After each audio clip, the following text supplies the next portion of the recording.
What is going on, guys? I hope you guys are having a fantastic day. Let's go ahead and jump straight into it.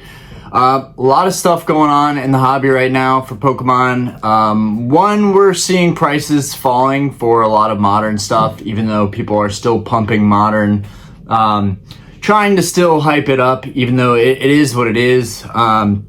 Shrouded Fable looks kind of lackluster in my opinion so far. Seeing the Japanese prices, it doesn't seem like any of those cards are going to hold up big time. But then again, it may be different for the English release. But so far, I don't see anything in Shrouded Fable that really piques my interest. At least with Twilight Masquerade, there was the Greninja EX, which I think is going to get pumped and then eventually drop, even though Greninja EX arguably, well, I'm not a huge fan of it, and it just seems a little bit too busy for a card to me. The Greninja EX it's a pretty sweet looking card, and Greninja is growing on me a lot. But at least Twilight Masquerade had that, and then it had two trainer cards that were doing really well, the Parent and the Carmine. Whereas with Shrouded Fable, it just looks like a whole bunch of Pokemon artworks that I just don't personally really care for. It doesn't pique my interest. Not the worst thing in the world, it's just a set that I probably will sit out on. In the past, I've had this attitude of coming back into this hobby that I wanted every single booster box. I wanted one of every set, and while I'll probably still do that without necessarily wanting to, just because it'd be cool to keep up with at least one booster box of every set, the more you're in this hobby, the longer you're in this hobby, I saw you guys, I was ranting and kind of going off on tangents in my last video, and I was really tired, so it definitely wasn't my best work. Y'all still seem to like it, still seem to watch it. I really appreciate the support. I don't like making videos when I'm like worn out, exhausted, tired, and I definitely was for the last video, but feeling well rested, feeling a lot better today. Also, very excited. We just upgraded our Wi-Fi, and we got a brand new modem, and we had our provider come out here and check our stuff, update us, and upgrade us. So I'm really excited for that. Hopefully it means that we have better live streams. Hopefully that means the streams are higher quality, less choppy. Also, I'm excited because it means my video game experience is a lot better. But a lot of stuff going on in the hobby. Again, prices are falling for modern stuff. That's really not surprising to me. Does it mean I think that everyone's going to become bearish and modern Pokemon is going to fall off. Modern Pokemon investing is going to fall off. Booster box investing is going to fall off. No, not necessarily. I just think that right now is a breather, and I think a lot of us are getting really burnt out on Pokemon, and a lot of us need a breather. Not everybody is good at balancing and moderating how much they're collecting, buying, selling, trading, opening. Pack openings are a big thing. I think a lot of people are going to get burnt out on that. These are just things that I think are going to happen, that are inevitable for people in this hobby, and people coming into the hobby that don't understand the pull rates and don't understand that your odds of pulling your favorite cards are very, very slim. But that can be said about a lot of TCGs. Moving on, holy cow, huge theft went down at a Dallas Pokemon card show. I wasn't sure if this was a Collecticon. I just briefly saw it in the thumbnails. People are already covering it, Rattle, Opossum. But wow, that has to be the biggest news in Pokemon right now, arguably. That has to be the biggest update we've gotten. Am I shocked? Are you shocked? Probably not. I don't think any of us are really that shocked that this happened. Pokemon has grown as a hobby and a franchise to a point where there's more hype in Pokemon than there's ever been, in my opinion, and I think there's more fraudulent people than there have ever been probably in Pokemon, and more thieves and more people that are looking to capitalize and looking at gullible, easily taken advantage of people, vendors, situations. It looks like in the recap from the little bit that I've watched from what happened at the Dallas convention card show, it looks like there were several people talking to people around the table that cards were stolen off of. It's from the thumbnail I saw Rattle put up, $1.5 million of cards stolen. What in the world? How are people even gonna when people are selling this stuff, it's gonna be interesting because I think the people that stole are going to get caught ultimately. I think this community is more tight-knit than it's ever been. And I think there's going to be a lot of people that are going to be on the lookout for this. And so if certain cards get sold that get disclosed that were on that table, especially if they can confirm the cert numbers, which I think this is also just a perfect example of why when you're going to these shows you need to be really, really careful. When I went to Charlotte Collecticon, and right, this is the only example I have because I've only went to one Charlotte Collecticon, but when I went and when I went to regionals, I made sure that I had my backpack, I made sure that I had my briefcase, and I made sure that I was holding this stuff at all times. It's different if you're a table vendor. You might step away for a second. A lot of people are trusting people in the community. There's cameras, there's security, there's other people that might have been around when all these cards were stolen. So it's, I don't know, I find it highly doubtful that the perpetrators are going to get away with this. But at the same time, it doesn't shock me. People have been stealing, robbing stores, breaking in. It's kind of ridiculous. And I think for this reason, people need to be really, really careful when they're going to these conventions. And people need to look out, not just for themselves, but for the vendors too. Keep an eye open for shady stuff happening, because the people that are doing that are not the type of people we want in the community and going to events. And I think people will come forward pretty quickly and they'll figure out who it was, especially when we've got large channels like Rattle, like Opossum talking about this, covering it. I think all eyes are going to be on this type of situation, but it is really tragic. I feel really bad for the vendor that was involved in this. I feel bad that they lost all of that money, all of that value, and maybe even some cards that were stolen that were probably a part of someone's PC that may have been up for sale, but were also a part of someone's collection. A lot of these vendors, something people need to understand is a lot of these vendors, they may not be emotionally as attached to these cards like some of us like full-time collectors are, but these cards are still a part of their collection. And they lost, in this situation, it sounds like they lost a lot of their collection and a lot of value. And it's tragic, but that's the biggest news in the hobby right now. Some other big things that are going on. Finally, with prices coming down, which I foresaw this, I also do think it's much easier to be bearish in this hobby than it is to be bullish, to have an optimistic outlook all the time. I think that that's tough to do, but my hat's off to everybody that's been pumping and bullish and saying these products are going to go up long term. But we have some great examples with illustration cards. The Magikarp is finally coming back down to earth. I knew this was going to happen. One of my main arguments for this happening was that it's like a lot of cards in this market that have been hyped, manipulated, and misunderstood. I think we're going to see the gem rate percentage was tough for Magikarp, but at the same time, there's going to be more cards that are getting graded. There's going to be more cards sent to PSA. There's going to be more cards a part of the PSA vault that are going to get sold on eBay, and we're going to see, in my opinion, those PSA 10 pops start to rise. I think the same thing can be said about the Twilight Masquerade Greninja. I just point that out because the PSA 10 population on the Greninja EX is really, really low right now. I believe it's like 137 or something, or 130s maybe. It's really, really low. At least that's what it was the last I checked. That could have jumped from when I had last checked or saw. But for the most part, I think these cards, they're going to be, it's like, we've seen this over and over again. I said the last video, history doesn't necessarily repeat itself, but it does rhyme. We're going to see pops for a lot of these high dollar illustration cards and SIRs. We're going to see these high prices start to fall and come down. Okay, there's going to be a higher pop of these cards. The population is going to rise. More people are going to grade these cards.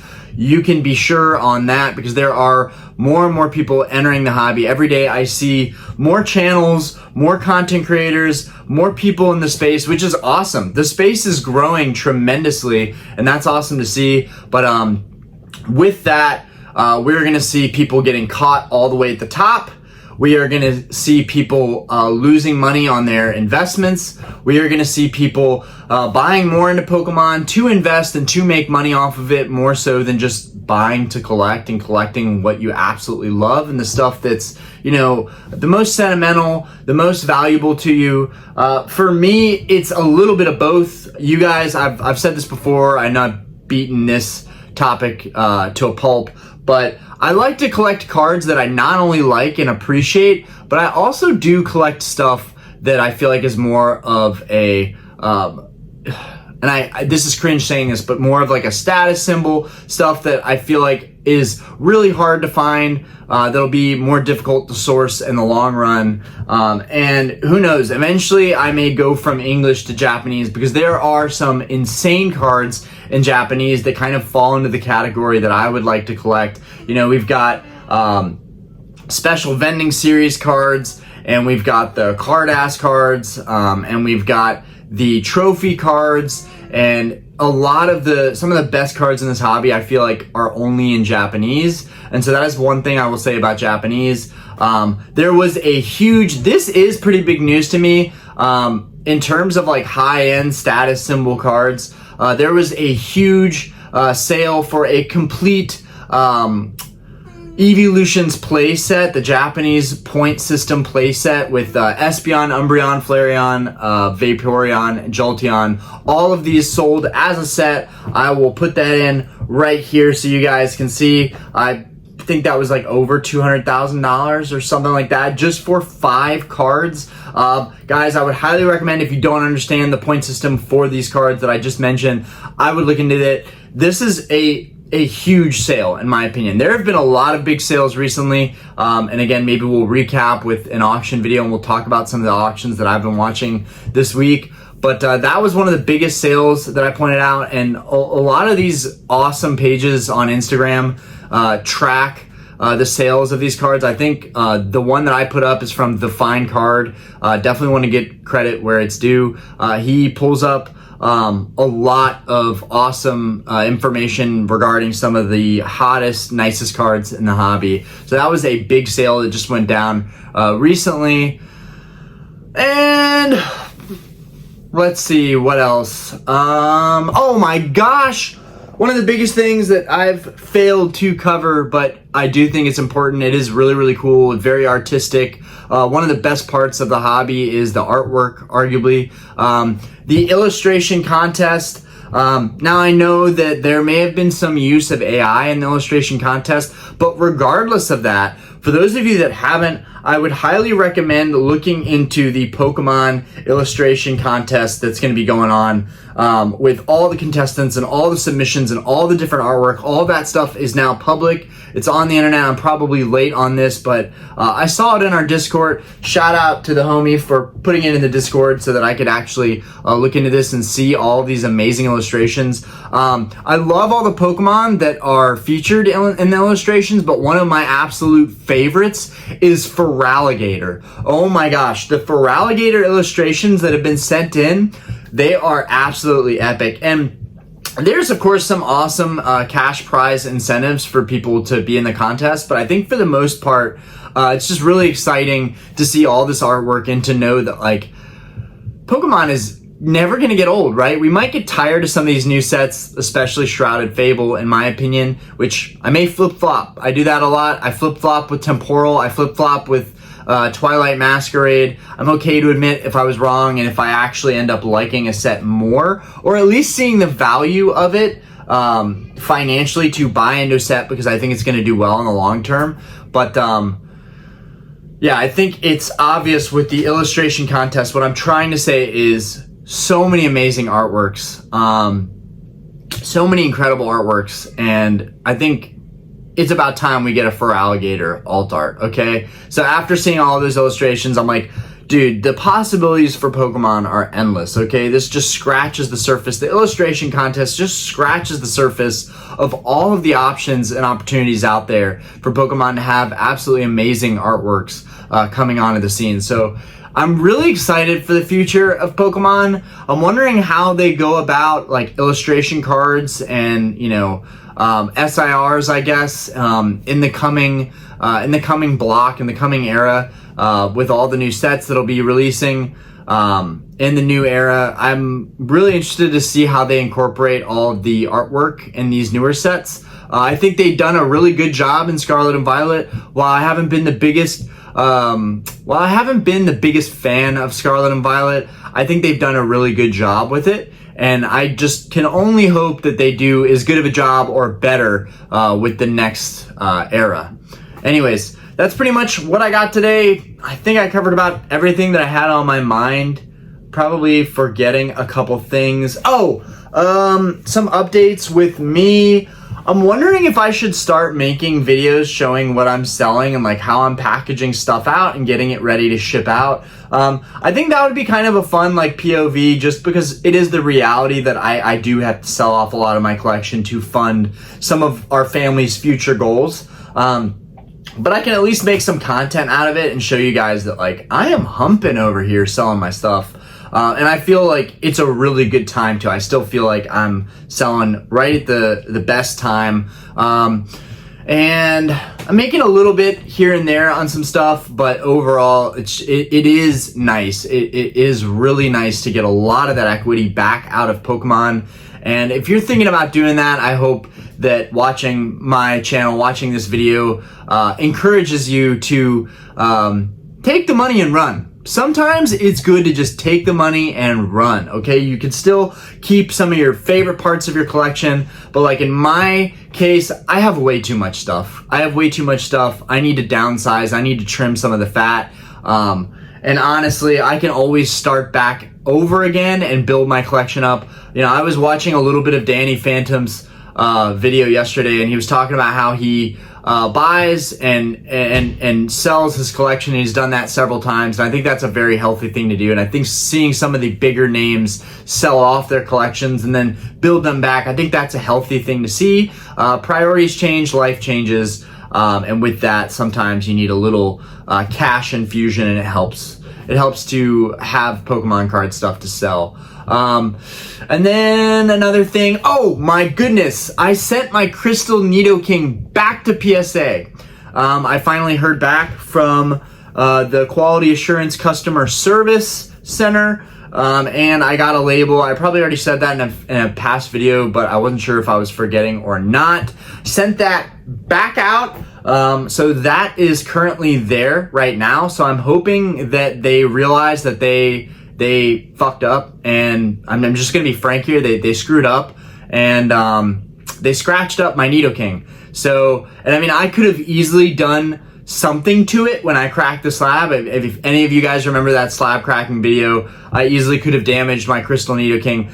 But the scratches that ended up on the card definitely happened after it was sent off to PSA, and they showed up first in the scans. And I remember talking to one of the channel members, essentially over Discord or Instagram, and telling him like, dude, these scans, like, you remember when I first bought the Nidoking, like, these scans are not adding up. Like, my card was not all scratched up like this. Anyways, I'm hoping PSA does the right thing in handling this. Otherwise, I'm just not gonna work with PSA. I mean, I'll buy slabs, I'll buy cards that I want, but I know most of you are gonna be like, Orion, just because you have one bad experience with PSA, mind you, it's my first time ever submitting a card to PSA, and they scratched up the holo pretty bad. So it's not just that I had a bad experience, it's that it was my first experience. I was expecting a really, really good one, and it did not go how I had planned. And then having to take extra time to reach out to them, spending mental energy to, you know, call customer service and get them to reach back out, and then finally getting to a point of sending the card back. Now it's going back to PSA. I mean, it's just, I'm wasting a lot of time in this ordeal. My dad does? And I just got some horrible news. I just got some absolutely horrible news that my dad has COVID. And my dad's been feeling really, really bad recently. So this is not good. Anyways, guys, I'm going to go ahead and go. I think this is probably more important. I should probably call my dad and ask him how he's doing today, because he looked pretty rough yesterday when I saw him in the bar. Anyways, real life stuff. Peace out, guys. Appreciate you.